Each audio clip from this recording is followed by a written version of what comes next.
Nobody recognized him. That is the sentence. Hold it for a moment and let it land properly. Neil Diamond, the man whose voice had been playing on the radio for 50 years, whose face had appeared on the covers of magazines and the screens of television sets and the posters of arenas on every continent, whose songs had been sung by tens of millions of people who felt they knew him the way you feel you know someone who has been in the soundtrack of your life for as long as you can remember, walked down a street in Brooklyn, New York, on a Tuesday morning in January and nobody stopped. Nobody stared. Nobody said his name. He was there for 2 hours. Not in disguise. Not with a hat pulled low and glasses meant to obscure. Simply as himself, a man in a coat with a guitar case, walking slowly because the cold affected his gait in ways he was still learning to manage, ordering coffee in a small neighborhood shop, sitting at the table near the window and watching the street outside. 2 hours. Invisible. Alone. And what he was thinking during those 2 hours, what had brought him to this specific street on this specific morning, 11 days before the first date of what would become the last tour of his career, is the part of the story that almost nobody knows. He had been diagnosed with Parkinson's disease 3 weeks earlier. He had not told the public yet. The press release was going out that afternoon. But on this particular Tuesday morning, before the announcement changed what it meant to be Neil Diamond in the world, he had gotten up from his hotel room, flagged a cab on the street like anyone flags a cab, given the driver an address in Brooklyn he had not given anyone in a very long time, and asked to be let out 2 blocks early because he wanted to walk. He wanted to walk the street where he had grown up. Before the world found out what he knew. Stay with this. Because what happened in those 2 hours explains something about the music, about why it always felt the way it felt, about why it reached the people it reached, about where it actually came from and what it cost and what it gave back. It explains something that 50 years of interviews and profiles and concert reviews had never quite captured. And it begins, as the most important things usually begin, not in a stadium or a recording studio but on an ordinary street in an outer borough, on a cold Tuesday morning, with a man nobody recognized. He had grown up 5 blocks from the coffee shop where he eventually sat with his coffee. The coffee shop itself had not existed when he was a boy. The building had been something else, the way all buildings in old neighborhoods have been several things across their lifetimes. But the street was the same street. The winter light was the same winter light. The cold that came from the direction of the water was the same cold he had walked to school in, walked to his first guitar lesson in, walked to the subway in on the morning he left for Manhattan, and the life he had chosen instead of the life the neighborhood had been prepared to offer him. He had not come back often. This is worth being clear about. He was not the kind of famous person who makes a ritual of returning to their origins, who schedules the visit to the old block, who lets the local newspaper send a photographer, who performs the sentiment of coming home in a way that serves the public image as much as the private need. He had sent money to institutions in the neighborhood. He had mentioned Brooklyn in interviews when asked. But he had not walked these streets in years. Maybe longer. He was walking them now because in 11 days he was going on tour, and in 11 days he would be doing the last thing he was ever going to do on a stage. He needed to start where he started. Not to close a circle. That language is too tidy for what this was. Simply to confirm before the last chapter began, that the first chapter was still there. That the person who had existed on this street before he became what the world knew him as was still present, still accessible, still the foundation of everything that had been built on top of him. But the real story was not only in the return. He walked to the coffee shop. He ordered coffee. He sat at the table near the window. He watched the street. And here is what the people passing outside could not have known they were walking past. They were walking past a man who had written Sweet Caroline in 15 minutes in a hotel room in Boston. Who had stood in front of 50,000 people and heard them sing his words back to him and felt, every single time, the specific electricity of a feeling transmitted and received. Who had been booed off a stage in Greenwich Village at 24 and had walked home through Lower Manhattan and arrived at the answer that had carried him through everything that came after. Who had written songs in hotel rooms at 3 in the morning and on buses between cities and in the particular silence of a house where everyone else was asleep. Who had failed and recovered and failed again and kept going, not because the industry required it or the schedule demanded it, but because the songs were there and had to be made and the people who needed them were out there and had to be reached. They were walking past all of that. And they were seeing a man in a coat with a guitar case who was drinking coffee and watching the street. He stayed for 2 hours. Here is what those 2 hours contained. Not precisely, because the contents of a private morning spent alone with one's own history do not reduce precisely to language, but as honestly as the available evidence allows. He thought about his father. Akiba Diamond had run a dry goods store in this neighborhood. Had been a practical man, a steady man, A man who expressed love through the constancy of his presence and the reliability of his work rather than through the vocabulary of feeling. Had not understood why his son spent so many hours at a guitar when there were practical futures available and had supported it anyway, in the way that parents support things they don't understand when they love the person who needs them. Had lived to hear his son's music in stadiums. Had said once, after hearing a recording of Sweet Caroline play from somewhere in the apartment, that whoever wrote that understood something, not knowing or perhaps without needing to know, that the whoever was his son. He thought about this at the table near the window, the coffee warm between his hands. He thought about the first guitar. The summer camp upstate, the summer he was 16, the instrument arriving in his hands almost by accident and the songs coming almost immediately, not composed exactly, not crafted in the way that craft would eventually arrive, but necessary. Coming because they had to come. In the language that was the only language that fully held what he needed to say, not the language of the neighborhood or of the school or of the family, but the language of melody and lyric, the language of saying the private thing in a form that could be received by a stranger who had never met you and would feel, upon receiving it, that you had been describing their experience precisely. He had been speaking that language for 60 years. He had 11 more performances to give it. And there was something he had not yet allowed himself to think directly, something that the morning in Brooklyn was arranged in its private way to help him think. The tour was going to be the last one. He had known this from the moment the diagnosis arrived, had understood without needing to be told that Parkinson's and a performance schedule of the kind his career required were not going to be compatible for long.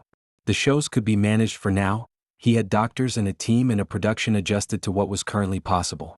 But the progression of the disease was not something that could be managed indefinitely, and the 50 years of physical performance that had shaped his voice and his body had also shaped his understanding of what a show required of the person giving it. He would not give a show that was less than what a show needed to be. That had been the principle since the beginning. Since the small clubs of the 1960s when the audience was indifferent and the pay was barely enough to cover the cab home. The show was the commitment. The people in the seats had come and that fact alone obligated a completeness in the performance that nothing else could override. He had lived by this principle for 50 years. The 11 remaining shows were going to be given on the same terms as every other show he had ever given. And then there would be no more shows. He sat with this at the table near the window. Not with grief exactly, or not primarily with grief.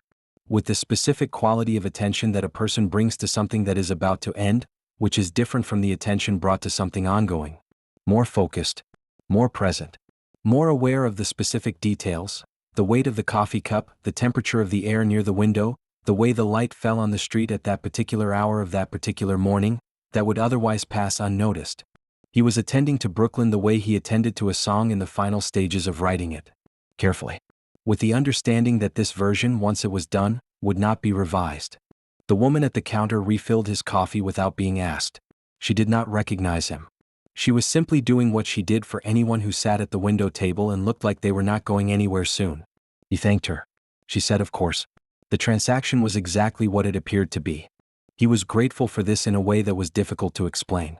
To exist in the ordinary exchange of a neighborhood morning without the weight of recognition, to be simply a man being given more coffee by a woman who was simply doing her job, was to be, briefly and completely, only himself.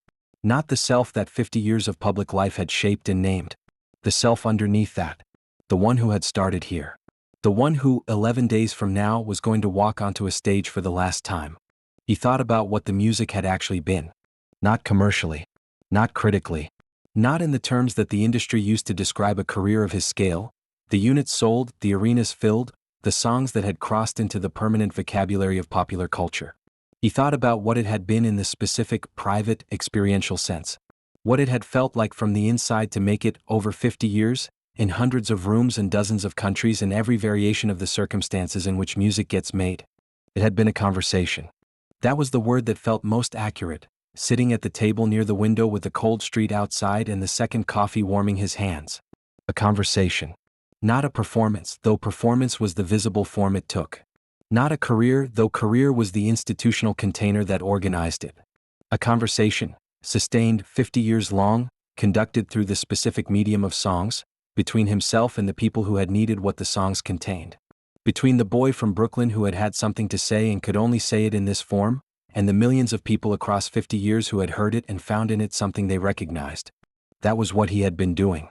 That was what the 11 remaining shows were the end of. He stayed until the coffee was gone. He put on his coat.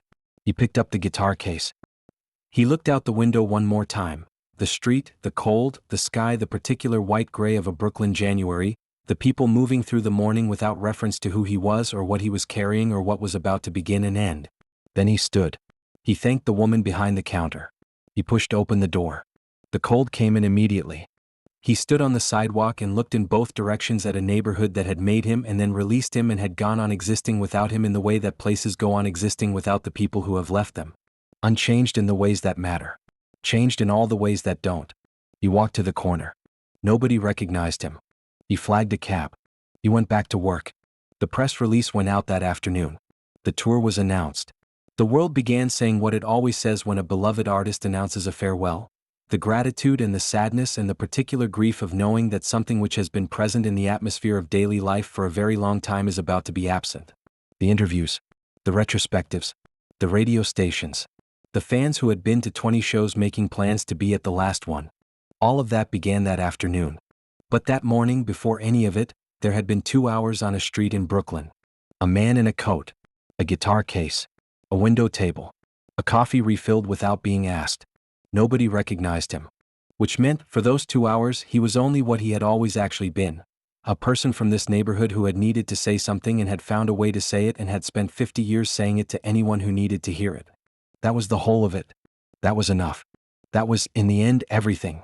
There is a version of this morning that could be told as a story about sadness, about an old man returning to his roots before the end, about the melancholy of last things, about the specific pathos of a famous person made briefly invisible by the indifference of a neighborhood that does not know it has famous people in it.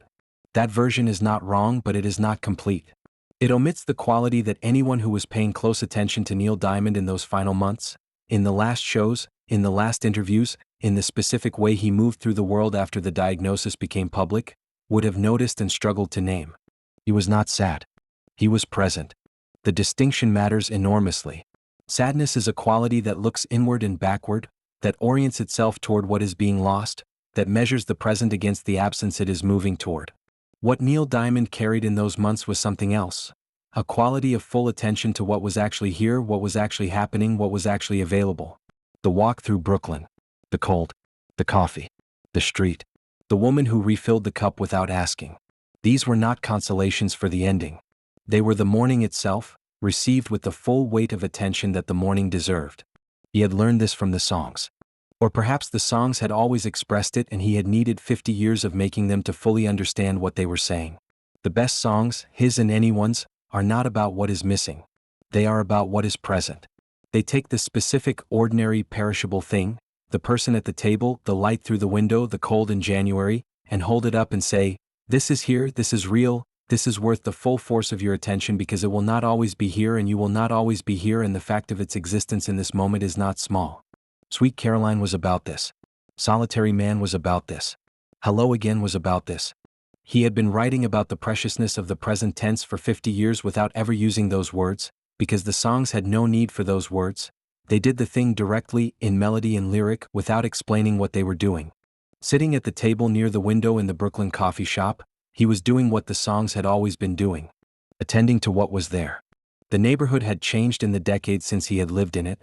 This was visible from the window, the specific signs of a Brooklyn that had been discovered and gentrified and then partially regressed and was now in some intermediate state that residents of a certain age would have found both familiar and alien.